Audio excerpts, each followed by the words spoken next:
بسم اللہ الرحمن الرحیم.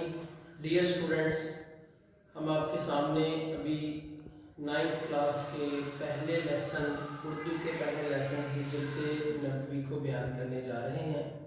تو میں سب سے پہلے تمام اسٹوڈنٹس سے یہ کہوں گا کہ تمام اسٹوڈنٹس اپنا رف عمل کا رجسٹر اور اپنی پینسل قلم لے کر بیٹھ جائیں اور توجہ کے ساتھ لیکچر کو سننے کی کوشش کریں.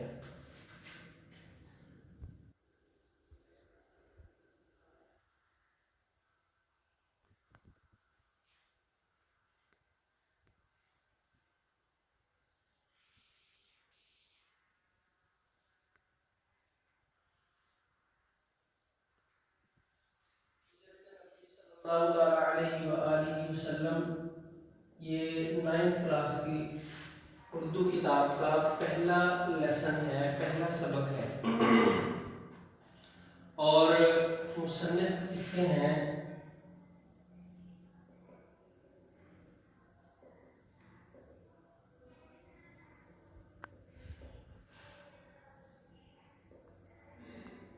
مولانا شبلی نعمانی. تو میں مصنف کے تعارف میں سے چند چیزیں آپ کے سامنے بیان کر دوں گا تاکہ آپ کو سمجھنے میں آسانی رہے. مولانا شبلی نعمانی کی جو پیدائش ہے وہ 1857 میں ہوئی اور ان کی وفات 1914 میں ہوتی ہے. مختصر تعارف میں جو کتاب کے اوپر الفاظ لکھے ہوئے ہیں میں وہ آپ کے سامنے پڑھ دیتا ہوں، اور آپ بھی اپنی کتاب سے جو آپ کی 9th کی کتاب ہے آپ اس سے اس تعارف کو جب پڑھیں گے تو آپ کو وہ ساری باتیں سمجھ آ جائیں گی. اس میں ہم امتحانی نقطہ نظر سے بھی کچھ چیزیں آپ کے سامنے واضح کر دیں گے تاکہ آپ کو امتحانی اعتبار سے بھی بات سمجھ آئے کہ ہمیں کن کن چیزوں کو مد نظر رکھنا ہے، کن کن چیزوں کو یاد کرنا ضروری ہوتا ہے. یہ مولانا شبلی نعمانی کب پیدا ہوئے یہ کوشچن ہے. میں نے آپ کو بتا دیا کہ 1857 میں پیدا ہوئے. کہاں پیدا ہوئے؟ قصبہ بندول، ضلع اعظم گڑھ میں پیدا ہوئے، بھارت کے اندر. ان کے والد کا نام کیا تھا؟ شیخ حبیب اللہ تھا. ان کا شعبہ کیا تھا؟ وہ کیا کرتے تھے؟ وہ ایک وکیل تھے. پھر مولانا شبلی نعمانی کے اساتذہ کے نام آپ اپنی کتاب سے دوسری لائن پڑھیں گے تو آپ کو مولانا شبلی نعمانی کے اساتذہ کے نام بھی معلوم ہو جائیں گے. میں یہ صرف تھوڑے تھوڑے ہنٹ بیان کر رہا ہوں، نشاندہی کر رہا ہوں تاکہ آپ ان چیزوں کو بھی اچھے طریقے سے پڑھ لیں. مولانا شبلی نعمانی نے اسلامی ممالک کا سفر کیا. قسطنطنیہ جو اس وقت موجودہ ترکی ہے اس کا پرانا نام قسطنطنیہ ہے. اس کے جو تلفظ میں بھی غلطی کرتے ہیں اسٹوڈنٹس، اس کو کوئی قسطنطنیہ کہتا ہے، کوئی قسطنطنیہ کہتا ہے یا قسطنطنیہ کہتے ہیں. تو درست تلفظ جو اس کا ہے وہ قسطنطنیہ لفظ ہے. آپ اس کو بھی غور سے جب پڑھیں گے تو اپنا تلفظ بھی بیٹا آپ نے ٹھیک کرنا ہے. پھر سر سید کی وفات کا اس میں ذکر ہے. سر سید کی، چونکہ یہ جو مولانا شبلی نعمانی ہے یہ سر سید کے مصاحبوں میں سے ہیں تو سر سید کی وفات کا بھی یہاں پر ذکر ہے. تو یہ بھی ایک MCQ ہے کہ سر سید کی وفات کب ہوتی ہے. تو سر سید کی وفات 1898 میں ہوئی. پھر اس کے بعد آگے میں یہ تعارف میں سے باتیں بیان کر رہا ہوں، آپ نے اس کو ریڈ کرنا ہے. جب آپ ریڈ کریں گے تو ساری باتیں آپ کو سمجھ آ جائیں گی. مولانا شبلی نعمانی کی کوششوں سے لکھنؤ میں کون سا جو ہے وہ ادارہ قائم ہوا؟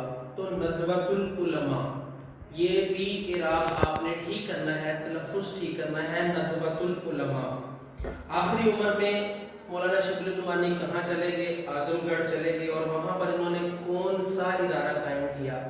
تو آخری عمر میں مولانا شبلی نعمانی نے دارالمصنفین ادارہ قائم کیا. اب یہاں پر ہم لکھتے ہیں کہ مولانا شبلی نعمانی کی شہرت کیا تھی؟ شہرت کا دار و مدار کیا تھا؟ مولانا شبلی نعمانی کی شہرت کا دار و مدار مولانا شبلی نعمانی ایک شاعر بھی تھے، اسی تعارف میں بیٹا یہ لکھا ہوا ہے شاعر تھے، لیکن ان کی شہرت کا جو دار و مدار ہے وہ ان کی نثر ہے، ان کی نثر ہے۔ نثر کیا ہے اور شاعری کیا ہے؟ نظم اور غزل میں اور نثر میں فرق ہوتا ہے۔ غزل اور نظم جو اشعار میں بیان کی جاتی ہیں، جیسے غزل اشعار ہوتے ہیں، شعر ہوتے ہیں، نظم منظوم کلام ہوتا ہے، اس کو ایک مخصوص شاعری انداز میں ترتیب دیا گیا ہوتا ہے، لیکن نثر وہ ہے جو ہمارے سامنے یہ آپ کی کتاب میں لکھا ہوا ہے، یہ سارا نثر ہے، یعنی کہ جو شاعری کے انداز میں نہ ہو، جیسے میں آپ سے بات کر رہا ہوں، جیسے ہم روٹین میں بات کرتے ہیں، تو یہ نثر ہے۔ ہم تحریریں پڑھتے ہیں لکھی ہوئی، یہ ساری نثر ہوتی ہیں۔ تو مولانا شبلی نعمانی کی شہرت کا مدار کیا ہے؟ ان کی نثر ہے، وہ ایک شاعر بھی تھے، لیکن ان کی جو نثر ہے وہ زیادہ مشہور ہے۔ پھر اسی طرح آخری پیرا تعارف میں سے میں آپ کے سامنے اس کا خلاصہ بھی بیان کروں گا، اس میں مشکل الفاظ میں آپ کے سامنے صرف ہنٹ بیان کر رہا ہوں، نشاندہی کر رہا ہوں، آپ نے خود اس کو بیٹا ریڈ کرنا ہے۔ جب آپ اس کو ریڈ کریں گے تو جو مشکل الفاظ کے معنی ہیں وہ میں آپ کو بتا رہا ہوں، تو آپ کو یہ ساری بات سمجھ آ جائے گی، اور اس میں سے کویسچن کیسے بنتے ہیں میں یہ ساتھ ساتھ آپ کو بتائی جا رہا ہوں۔ شبلی نعمانی اگرچہ متنوع موضوعات پر انہوں نے لکھا، متنوع کہتے ہیں مختلف اقسام، متنوع لفظ ہے یہ، مختلف اقسام کی انہوں نے تحریریں لکھی ہیں۔ مثال کے طور پر تاریخ پر کام کیا انہوں نے، تنقید پر کام کیا، سوانح، سیرت، تذکرہ نگاری، ادب، معاشرت، عقائد، تصوف اور سیاست، ان تمام موضوعات پر انہوں نے قلم اٹھایا ہے۔ پھر اسی طرح ان کے اسلوب بیان کی نمایاں خصوصیت یہ ہے کہ اسلوب بیان کہتے ہیں بیان کرنے کا طریقہ، بیان کرنے کے طریقے میں کسی بھی قسم کی اکتاہٹ کا پڑھنے والا شکار نہیں ہوتا، بات بہت زیادہ لمبی نہیں ہوتی، بات بہت زیادہ مختصر نہیں ہوتی، برجستگی رہتی ہے، یعنی جو بندہ پڑھتا ہے تو وہ مزے کے ساتھ اس کو پڑھتا رہتا ہے، وہ اکتاہٹ کا شکار نہیں ہوتا۔ اور اگر ان تمام باتوں کو چھوڑ دیں تو مولانا شبلی نعمانی کا ان تمام باتوں کو چھوڑ کر قطع نظر ہٹا کر اگر ہم دیکھتے ہیں تو ان کا سب سے بڑا ادبی کارنامہ کیا ہے؟ ان کا انداز بیان ہے۔ انداز بیان ان کا سب سے بڑا کارنامہ ہے، یعنی بیان کرنے کا انداز، بات کرنے کا انداز۔ شبلی نعمانی نے بہت ساری تصنیفات لکھی ہیں، ان میں سے اہم تصنیفات کے چند ایک کے نام آپ کی کتاب میں لکھے ہوئے ہیں، میں ان کو پڑھ دیتا ہوں تاکہ آپ کا تلفظ ٹھیک رہے۔ شعر العجم ہے، یہ 5 جلدوں میں موجود ہے۔ الفاروق، المامون، سیرت النعمان، الغزالی، سوانح مولانا روم، سفرنامہ روم و مصر و شام، اور سیرت النبی صلی اللہ تعالی علیہ وآلہ وسلم شامل ہے۔ تو یاد رکھیں کہ جو ہجرت نبوی سبق ہے، ہجرت نبوی سبق کا ماخذ بھی سیرت النبی جو مولانا شبلی نعمانی کی کتاب ہے، سیرت النبی صلی اللہ علیہ وآلہ وسلم، یہ سیرت النبی کتاب سے ہجرت نبوی سبق جو آپ کے سلیبس کا پہلا سبق ہے، یہ اسی کتاب سے لیا گیا ہے اور آپ کے سلیبس میں اس کو ڈال دیا گیا ہے۔ تو اب ہم ہجرت نبوی سبق کی بات کریں گے۔ اس میں بیٹا میں آپ کو گائیڈ کر دیتا ہوں، آپ نے اس کی ریڈنگ کرنی ہے، اس میں کچھ باتیں جو ہیں خلاصہ اس کا میں آپ کے سامنے بیان کرتا ہوں، جو بات آپ کو جو ہے وہ پریشان کرے گی، کسی لفظ کا آپ کو معنی سمجھ نہیں آئے گا، وہ میں آپ کے سامنے بیان کروں گا۔ لیکن بیٹا اس سبق کا آپ نے ہجرت نبوی سبق کا آپ نے خود مطالعہ کرنا ہے، اس کی ریڈنگ آپ نے خود کرنی ہے۔ اس میں جو سمجھنے والی باتیں ہیں وہ میں آپ کو بتا دوں گا، ان باتوں کو مد نظر رکھتے ہوئے آپ نے ریڈنگ کرنی ہے اور پھر اس کی مشق حل کرنی ہے۔ تو ہم بات کرتے ہیں ہجرت نبی صلی اللہ تعالیٰ علیہ وآلہ وسلم سے۔ یہ جو سبق ہے یہ مولانا شبلی نعمانی نعمانی اپنی کتاب لکھ رہے ہیں، سمجھیں اس بات کو کہ مولانا شبلی نعمانی اپنی کتاب لکھ رہے ہیں، سیرت النبی کتاب لکھ رہے ہیں وہ اپنی، تو اس میں جب انہوں نے یہ باتیں لکھی، یعنی یہ جو سبق ہے کہ اس وقت جب یعنی حضور صلی اللہ علیہ وآلہ وسلم نے اعلان نبوت کر دیا کہ میں اللہ کا نبی ہوں، لوگوں تم بتوں کی پوجا کو چھوڑ کر خدا واحد کی عبادت کی طرف آؤ، جب ان کو یہ اچھا پیغام دیا تو اس وقت وہ جو کافر لوگ تھے، وہ جو ظالم لوگ تھے، وہ جو عرب معاشرہ تھا، جو زمانہ جاہلیت میں ڈوبا ہوا معاشرہ تھا، تو انہوں نے اس حق کی آواز پر اپنے اس چیز کو جاری رکھتے ہوئے، یعنی وہ بات بات پر تلوار نکال کر اگلے بندے کو، سامنے والے کو مار ڈالتے تھے یا اس کے ساتھ لڑائی جھگڑا کرتے تھے، اس اپنی روایت کو جاری رکھتے ہوئے انہوں نے حضور صلی اللہ علیہ وسلم کے اس دعوت حق کے پیغام کے جواب میں بھی تلواریں نکالنا شروع کر دی، اور اسی وقت اللہ تبارک و تعالیٰ کی طرف سے حضور صلی اللہ علیہ وسلم کو، مسلمانوں کو مکہ المکرمہ کی سرزمین سے مدینہ المنورہ کی طرف ہجرت کرنے کا حکم بھی آ گیا۔ تو مسلمان دارالامان کہتے ہیں امن کا گھر، امن کی جگہ۔ تو یہاں پر میں وہ کچھ الفاظ آپ کے سامنے لکھوں گا اور کوسچن ریز کرتا چلا جاؤں گا بیٹا، تاکہ آپ کو بات سمجھ آئے۔ تو مسلمانوں کو کہاں جانے کا حکم دیا گیا؟ دارالامان۔ اب دارالامان کا مطلب کیا ہے؟ دار کا مطلب ہوتا ہے گھر، جگہ، امان کا مطلب امن، امن کا گھر، امن کی جگہ وہ کیا ہے؟ مدینہ المنورہ ہے، وہاں رخ کرنے، اس طرف جانے کا حکم دیا۔ اور خود حضور صلی اللہ علیہ وسلم وجود اقدس یعنی پاک وجود حضور صلی اللہ علیہ وآلہ وسلم، وہ ان ظلم کرنے والوں، ستم گاروں، ظلم کرنے والوں کا حقیقی نشانہ تھا کہ حضور کو ہی نعوذ باللہ ختم کر دیا جائے تو سارا معاملہ ٹھیک ہو جائے گا، وہ ان کا نشانہ تھا۔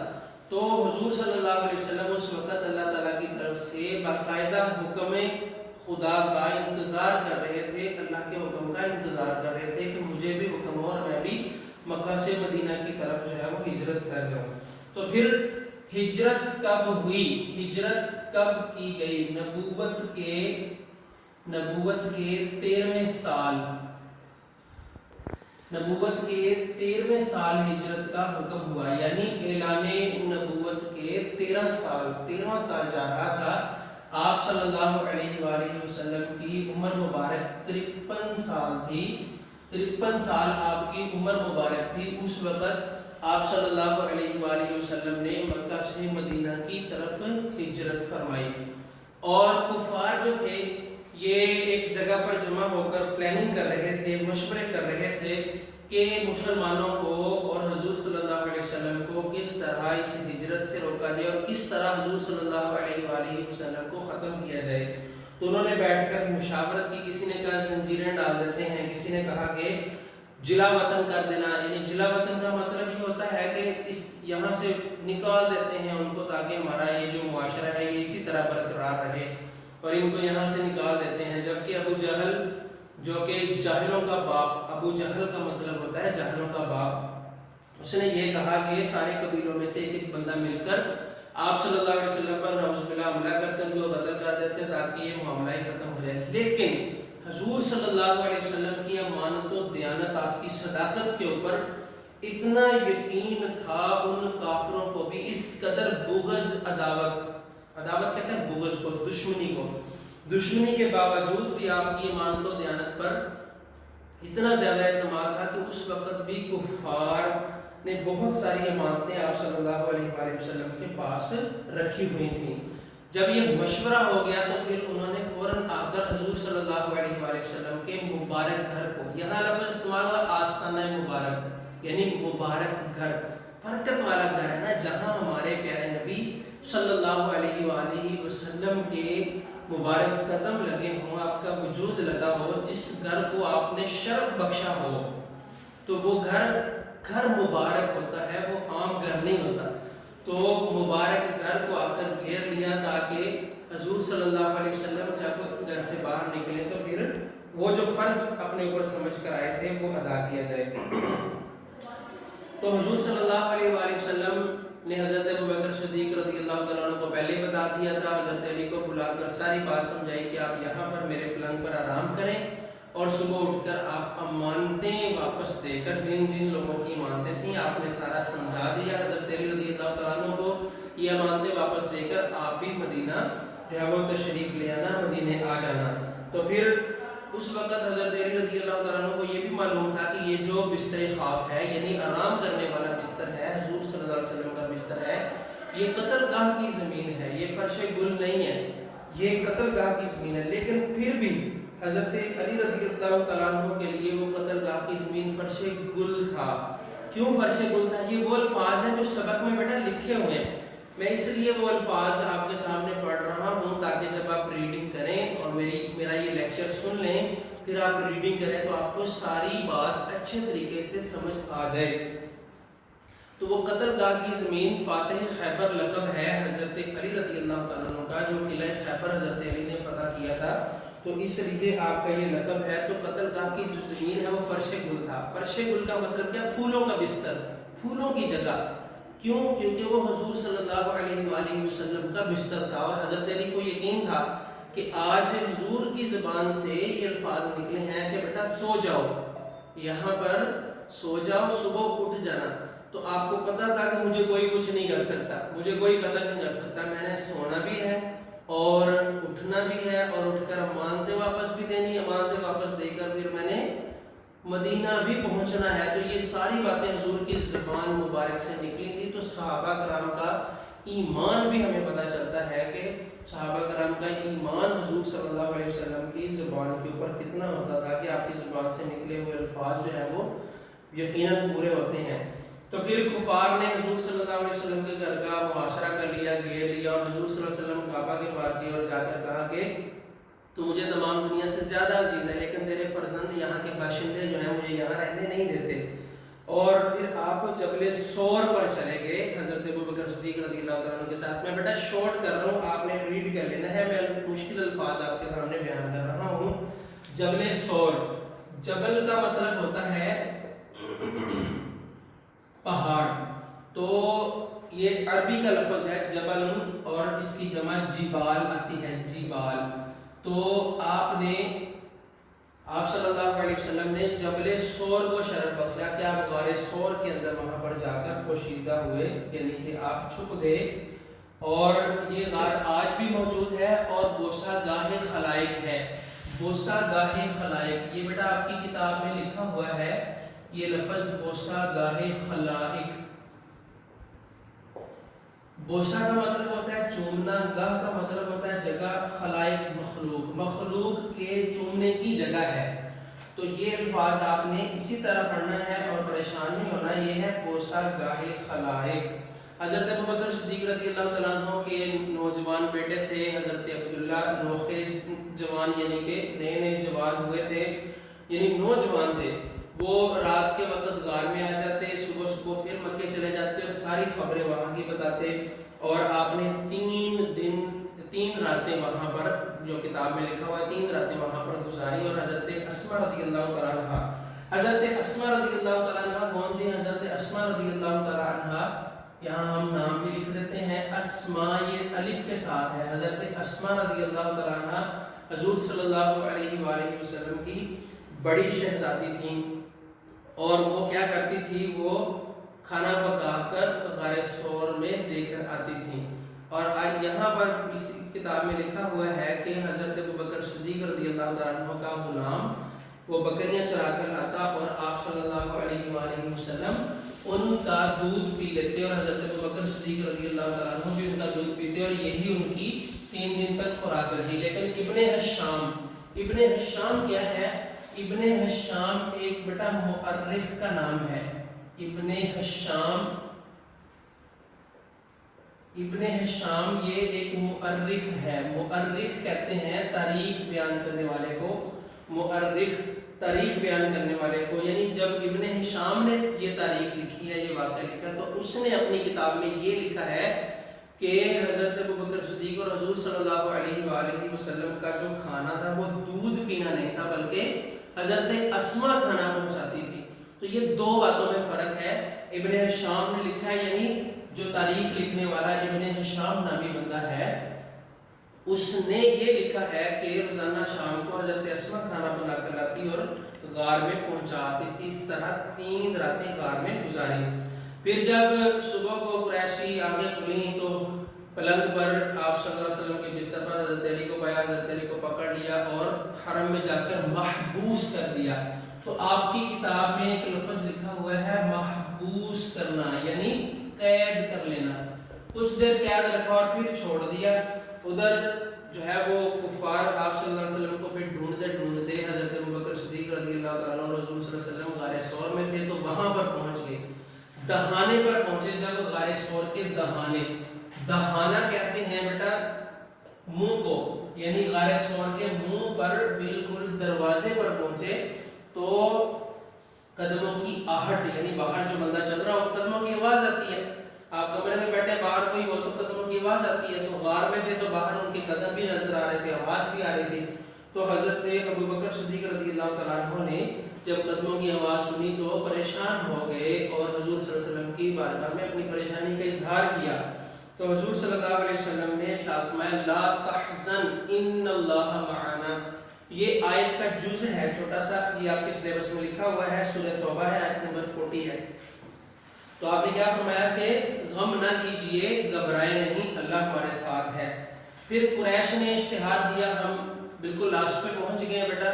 اب لاسٹ میں جب حضور صلی اللہ علیہ وآلہ وسلم غار ثور سے نکلے اور مدینہ پہنچے، اس کا منظر ہوگا یہ۔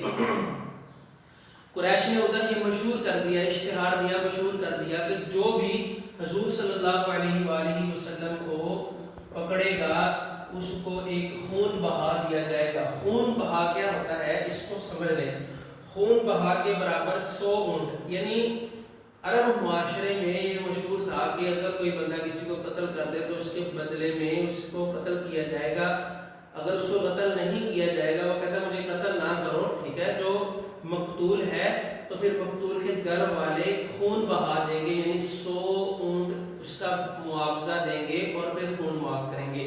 تو ایک خون بہا کی قیمت 100 اونٹ کا انعام، اور یہ عرب معاشرے کے لیے بہت بڑا انعام تھا، تو یہ دیا جائے گا۔ تو سراقہ بن جعشم نے جب یہ بات سنی تو وہ انعام کی امید میں نکلا، حضور صلی اللہ علیہ وسلم کا پیچھا کیا۔ جب حضور صلی اللہ علیہ وسلم کو دیکھ لیا بالکل سامنے، تو پھر اس نے فال نکالی۔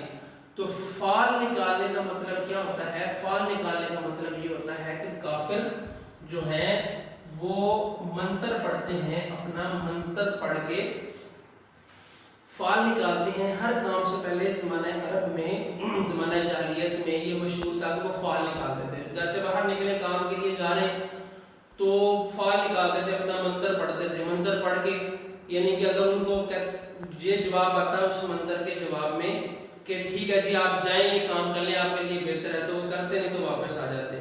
اسی طرح وہ طرح طرح کی چیزوں سے فال نکالنے کا مطلب ہے کہ یہ بھی ہوتا ہے شگون لینا۔ شگون کا مطلب میں آپ کو سمجھا چکا ہوں، یعنی اچھا یا برا شگون لینا۔ جیسے ہمارے معاشرے میں بھی مشہور ہے کہ کالا کتا راستہ کاٹ جائے، کالی بلی راستہ کاٹ جائے، ٹھیک ہے۔ اسی طرح ہم دیکھتے ہیں ہمارے معاشرے میں لوگ یہ بھی کہتے ہوئے سنتے ہیں یار صبح صبح بندہ کوئی دکاندار ہو اس کے دکان پر آئے تو وہ ادھار کی بات کرے تو کہتے ہیں یار تم نے بونی خراب کر دی ہے، صبح صبح ہی تم جو ہے نا آگے ادھار مانگ رہے ہو، میرا سارا دن۔ یہ ہے شگون لینا۔ کالی بلی راستہ کاٹ جائے، آیا اب کچھ ہو جائے گا، یہ ہے شگون لینا۔ تو اس نے اپنا فال نکالا، منتر پڑھا کہ حملہ کرنا چاہیے، تیر چلانا چاہیے حضور صلی اللہ علیہ وسلم پر کہ نہیں چلانا چاہیے۔ تو جواب میں 3 دفعہ مکرر تجربہ، یہ الفاظ جو لکھے ہوئے ہیں مکرر تجربے نے اس کی ہمت کو پست کر دیا۔ اس نے بار بار فال نکالا لیکن پھر بھی اس نے کوشش کی۔ جب اس نے فال میں نہیں جواب آیا پھر بھی اس نے کوشش کی تو پھر اس کے گھوڑے کے جو پاؤں تھے وہ زمین میں دھنس گئے۔ تو پھر اس کو پتا چل گیا کہ یہ کچھ اور معاملہ ہے، یہ کچھ اور نشانیاں ہیں۔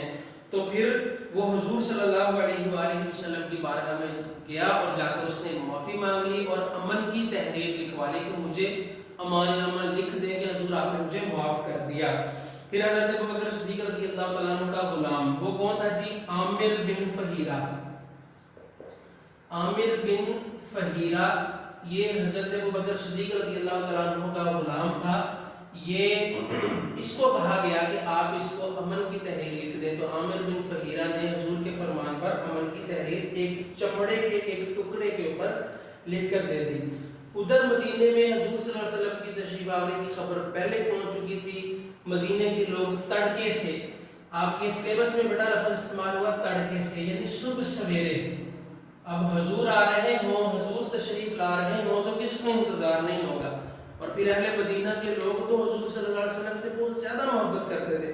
تو پھر وہ کیا کرتے تھے، تڑکے آ کر صبح سویرے آ کر حضور کا ویٹ کرتے، انتظار کرتے. جب حضور صلی اللہ علیہ وسلم ابھی نہیں پہنچے تھے تو وہ پھر واپس ہو جاتے کہ یہودی قلعے کے اوپر بیٹھا ہوا تھا، اس نے دور سے نشانات سے پہچانا اور مدینے والوں کو آواز دی کہ اہل مدینہ تم جس کا انتظار کر رہے ہو لوگ وہ آ گیا ہے، جس کا تم انتظار کر رہے تھے وہ تشریف لا چکے ہیں.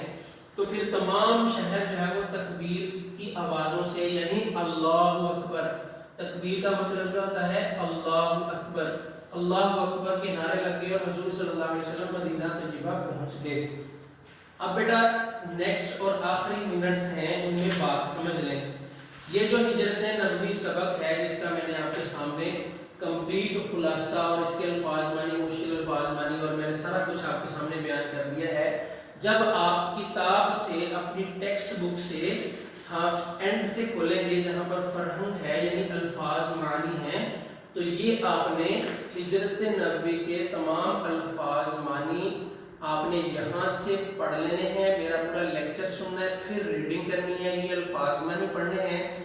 اور آپ نے جو میں نے آپ کو مولانا شبلی نعمانی کا تعارف سمجھایا ہے اسی اعتبار سے وہ کویسچن بھی بنانے ہیں. اور ہجرت نبوی کا سبق مکمل پڑھنے کے بعد آپ نے اس کی مشق کرنی. جب آپ میرا لیکچر سن لیں گے، ہجرت نبوی سبق مکمل پڑھ لیں گے، تو پھر آپ کو یہ مشق کرنا مشکل نہیں ہوگا، یہ خود بخود حل ہو جائے گی. اب یہاں پر جو سوالات ہیں صرف وہ سوالات میں یہاں پر لکھ کے ان کے جوابات آپ کو بتاؤں گا اور ہمارا لیکچر کمپلیٹ ہو جائے گا. اس کی آگے والی جو چیزیں ہیں وہ آپ نے خود کرنی ہے. پہلا جو کویسچن ہے وہ ہے ہجرت نبوی. ہجرت نبوی صلی اللہ علیہ وآلہ وسلم سے کیا مراد ہے؟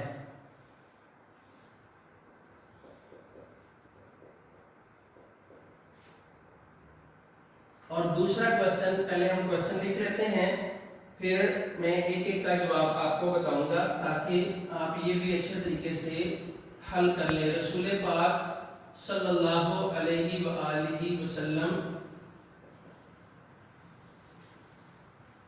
نے نبوت کے کون سے سال ہجرت فرمائی؟ اور تیسرا کویسچن ہے کہ حضرت امیر سے کون سی شخصیت مراد ہیں؟ اور چوتھا کویسچن ہے ہمارے پاس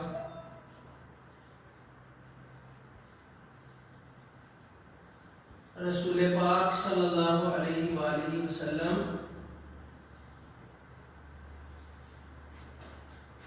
نے حضرت علی رضی اللہ عنہ سے کیا ارشاد فرمایا؟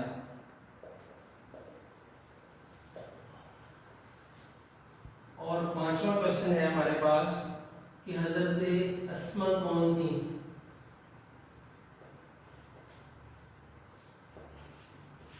چھٹا کویسچن ہم یہاں پر لکھ لیتے ہیں کہ قریش نے